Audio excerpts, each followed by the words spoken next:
વિગતે તો રતનસિંહભાઈ બધી વાત કરે, પણ હું જે બહુ જ ટૂંકમાં ને આપણા ગામડાના માણસો સમજી શકે એવું, વઢવાણમાં 21 લોકોની જમીનમાંથી વીજ લાઈન નીકળવાની હતી એવું પેલા હતું, નોટિસ હતી. 31/1/2025 ના રોજ નોટિફિકેશન આવેલું. એના પછી 4/3/2025 ના રોજ પ્રકાશ વરમોરા, ધારાસભ્ય ધાંગધ્રા અને હળવદના સંયુક્ત, એ પોતે પોતાની જમીનને એને કરાવવા માટે અરજી કરે છે. નોટિફિકેશન જ્યાં આવી જાય ત્યાં એને થઈ શકે નહીં.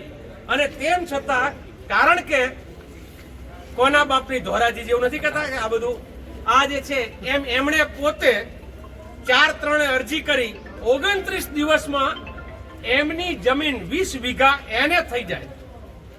એ પછી 22/4 ના રોજ બીજો એક પત્ર નીકળે છે કે એમની જમીન એને થઈ ગયેલી છે, એટલે 20 જણાને નોટિસ મળે છે. ટોટલ 21 જણા હતા, એમાંથી 20 ને નોટિસ ઓર્ડર થાય છે કે તમારી જમીનમાં થાંભલા અને કોઈનું લાઈન નીકળશે, કોઈનું સાંભળતા નથી. અને આ એમએલએ શ્રીની જમીન એમએલએ ની જમીનમાં સાઈડમાં કરી દીધી.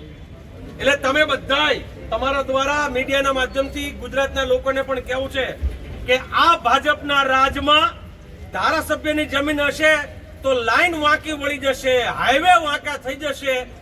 ઈ વાંકા નહીં થાય, આપણે બધાને વાંકા કરી નાખશે.